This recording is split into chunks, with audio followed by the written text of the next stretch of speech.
ঢাকা বিশ্ববিদ্যালয়ের ঘটনাকে কেন্দ্র করে মাহফুজ গং, সেনাপ্রধান ওয়াকারুজ্জামান গং, র গং, দিল্লির সাউথ ব্লক গং বাংলাদেশের রাজনীতিতে বড় ধরনের অঘটন ঘটাতে পারে, রাজনীতিকে ভিন্ন খাতে প্রবাহিত করতে পারে।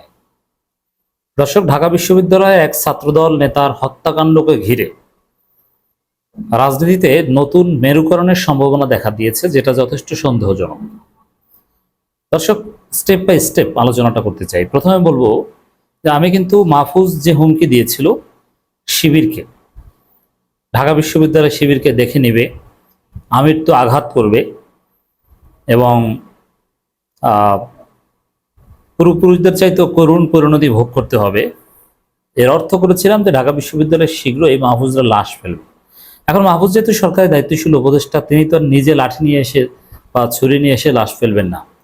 গোয়েন্দা সংস্থা ব্যবহার করে, রাষ্ট্রযন্ত্র ব্যবহার করে নানানভাবে লাশ ফেলতে চাইবেন।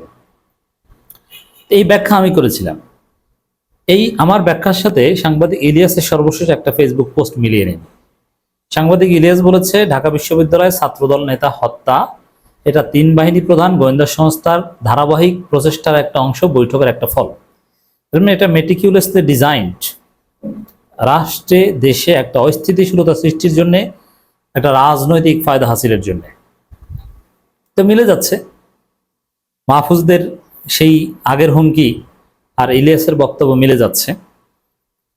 এবং দেখেন, ঘটনার পর ছাত্রদলের রিয়াকশন, ছাত্রদলের এক্সপ্রেশন, এগুলো প্রমাণ করে যে এটাকে নিয়ে একটা গভীর রাজনীতি চলছে। দর্শক,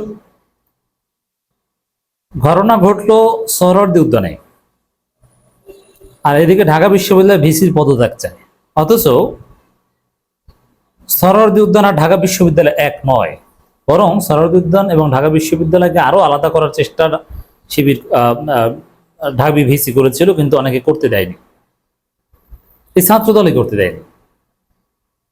এখানেই সন্দেহের উদ্বেগ হয়েছে যে ঘটনা ঘটেছে ঢাবির পার্শ্ববর্তী এলাকায়, কিন্তু ঢাবি ভিসির পদত্যাগ চায়, প্রক্টরদের বা সহকারী প্রক্টরদের পদত্যাগ চায়। মানে এটা পলিটিক্যাল একটা ইউসেজ এখানে আছে, এবং এই লাশ নিয়ে ছাত্রদল এখানে রাজনীতি করতে যাচ্ছে, এটা স্পষ্ট। এখানে অনেকগুলো পক্ষ জড়িত হতে পারে। মাহফুজকে সন্দেহ করা হচ্ছে, আবার তিন বাহিনীর প্রধান বা গোয়েন্দা সংস্থাগুলো এই ধরনের একটা ঘটনা ঘটাতে পারে। কেন এটা ঘটাতে পারে আমি আসছি সেদিকে। আবার ছাত্রদল সেক্রেটারি, ছাত্রদলের সভাপতি, সাধারণ সম্পাদকের হুমকি ধামকি দিচ্ছে। অবশ্যই তাদের অনুভূতির প্রতি শ্রদ্ধা দেখাই, কারণ তাদের একজন নেতা নিহত হয়েছে, যেভাবেই হোক না কেন এটা তাদের জন্য অত্যন্ত কষ্টের। কিন্তু যেটা বলা হচ্ছে যে আমাদের নেতাকর্মীদের টার্গেট করে হত্যা করা হচ্ছে, ছাত্রদল সম্পাদক নাসির। আসলে কি ছাত্রদল নেতাকর্মীদেরকে টার্গেট করে হত্যা করা হচ্ছে? Absolutely not. কোথায়? এখানে আমরা যতটুকু দেখছি যে ছাত্রদলের হাতে নিহত হয় দুই গ্রুপের সংঘর্ষে, বিএনপির দুই গ্রুপের সংঘর্ষে কোথাও ছাত্রদল নিহত হয়, কোথাও স্বেচ্ছাসেবক দল নিহত, এগুলো আমরা দেখে আসি। কিন্তু ছাত্রদলকে টার্গেট করে হত্যা করা হচ্ছে এরকম কোনো বিষয় কিন্তু আমরা দেখছি না, কিন্তু অভিযোগ করা হচ্ছে। এর মানে এটাকে নিয়ে জল ঘোলা করার চেষ্টা করবে ছাত্রদল, এটা স্পষ্ট। আর অনেক প্রশ্ন এখানে উদ্বেগ হয়েছে, দেখেন, যেটা মনে হয় যে এটা পরিকল্পিত হতে পারে। এটা জাস্ট দুইটা মোটরসাইকেলের সংঘর্ষ রাখলো আর কুপিয়ে হত্যা করে চলে গেল, বিষয়টা কিন্তু এত ইজি না। দর্শক, ওই প্রথম প্রশ্ন যে ছাত্রদল নেতা তিনি কেন এত রাতে সোহরাওয়ার্দী উদ্যানে গেলেন, ওখানে ঢাকা বিশ্ববিদ্যালয়ের ছাত্রদের কাজ কি? কোনো কাজ নেই, এটা খুঁজে বের করা হোক। আবার ওই ছাত্রদল নেতার সহযোগী যারা ছিল, যারা তাদেরকে ডেকে নিয়ে গিয়েছে তাকে, অথবা তার সাথে ছিল, তারা এক একজন এক এক কথা বলছে, মিলছে না। কেউ বলছে ঘটনা সোহরাওয়ার্দী উদ্যানে, কেউ বলছে না না অতদূর না, এটা বাংলা একাডেমির সামনে, কেউ বলছে এমনি গিয়েছিলাম, কেউ বলছে ডেকে নিয়ে যাওয়া হয়েছে, কেউ বলছে হঠাৎ করে এসে কোপানো হয়েছে, কেউ বলছে না মোটরসাইকেল ধাক্কা না করার পর কোপানো হয়েছে। এর মানে ছাত্রদলের অন্যান্য যারা সাথে ছিল তাদের কথা মিলছে না। অতএব এখানে গভীর কোনো ঘটনা আছে, সুপরিকল্পিত ষড়যন্ত্র থাকতে পারে। মাহফুজদের থ্রেটের পর এই ঘটনা, এখানে বিষয়টা আবার আওয়ামী লীগ নিষিদ্ধের পর এই ঘটনা, আবার ইলিয়াসরা ওয়াকারুজ্জামান গংকে দায়ী করছে। অতএব ঢাকা বিশ্ববিদ্যালয় অস্থিতিশীল করে ডক্টর ইউনূস সরকারকে ব্যর্থ করা, মানে এখানে দুইটা বিষয় খেয়াল রাখবেন। বর্তমানে রাজনীতিতে দুইটা পয়েন্ট খেয়াল করবেন, যে ইউনূস যেন ক্ষমতায় থাকতে না পারে এবং জামাত ইসলামী যেন ক্ষমতায় আসতে না পারে। এটা হচ্ছে সব ষড়যন্ত্রকারীদের একটা কমন গোল। তবে হ্যাঁ, এখানে ষড়যন্ত্রকারীদের মধ্যে এই মাহফুজগং জাস্ট এটা চায় যে ইউনূস ক্ষমতায় থাকুক, কিন্তু জামাত যাতে ক্ষমতায় আসতে না পারে এই জন্য যা করা দরকার করো।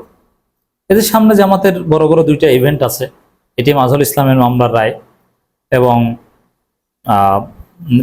জামাতের নিবন্ধন মামলার রায়। এটাকে কেন্দ্র করে নানান অঘটন ঘটাবে, আমি সেটা নিয়ে আলাদা আলোচনা করব। তো দর্শক, এখানে র এমনকি হতে পারে ওয়াকারুজ্জামান, হতে পারে বিএনপিও জড়িত থাকতে পারে নানার সাথে। এমনকি দেখেন, হাসিনা নিয়োগকৃত ওয়াকারুজ্জামান এখন বিএনপির কাছে ফেরেশতা। ইউনূস নাকি বাংলাদেশ বিক্রি করে দিচ্ছে আমেরিকার কাছে, আর ওয়াকারুজ্জামান নাকি ফেরাচ্ছে। এটা বিএনপির একটা ন্যারেটিভ। অতএব এইভাবে ঢাকা বিশ্ববিদ্যালয়কে কেন্দ্র করে দেশকে অস্থিতিশীল করে বাংলাদেশে বড় ধরনের অঘটন ঘটানোর সম্ভাবনা রয়েছে। আমরা দৃশ্য সেদিকে যাচ্ছে বলে আমরা মনে করছি। এটাকে কেন্দ্র করে আরো নানান ডাইমেনশন, শুধু এটা না, দেখবেন সামনে আরো এরকম লাশ পড়বে বিভিন্ন ক্যাম্পাসে। এই যে ছাত্র সংসদ নির্বাচন, এখানে আরো একটা বিষয় আছে। আমি মনে করি যে মাহফুজদের যে থ্রেট এখানে হওয়ার কথা ছিল এটা, যে এরকম একটা হত্যাকাণ্ড ঘটাবে, তারপরে শিবিরের উপর দায় চাপাবে, তারপরে শিবির ধরো, ঢাকা বিশ্ববিদ্যালয়ে শিবির নিষিদ্ধ করো, শিবিরকে ছাত্র সংসদ নির্বাচনে অংশগ্রহণ করতে দেওয়া যাবে না, হ্যাং ট্যাং। এরকম পরিকল্পনা থাকতে পারে, কিন্তু হয়তোবা সেটা সফল হয়নি। এখানে শিবিরের উপর দায় চাপানো যায়নি, পরিকল্পনা ভুল থাকতে পারে। এরকম শিবিরের উপর দায় যাতে চাপানো যায়, শিবিরকে যাতে বিতর্কিত করা যায়, এরকম অনেক ঘটনা দেশীয় গোয়েন্দা সংস্থা নানানভাবে ঘটাতে পারে বলে আমরা মনে করি। অতএব দর্শক, ঢাকা বিশ্ববিদ্যালয়ে এই ঘটনাকে কেন্দ্র করেই ঘটনা আরো নতুন নতুন ডাইমেনশন জন্ম দেওয়া হতে পারে। আমাদেরকে সতর্ক থাকতে হবে। জনগণের প্রতি জরুরি আহ্বান যে আমাদের সতর্ক থাকতে হবে, যে দেশকে যেন অস্থিতিশীল করতে দেয়া না যায়। দুইটা বিষয় খেয়াল রাখবেন।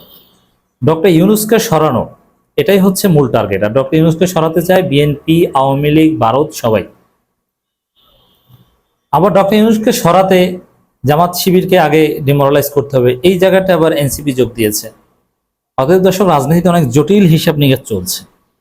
এই হিসাব নিকাশের অংশ হিসাবে জাস্ট দুইটা মোটরসাইকেলে ধাক্কা লাগলো আর মুহূর্তের মধ্যে কুপিয়ে হত্যা করে চলে গেল, এত সিম্পল ঘটনা হওয়ার কথা না।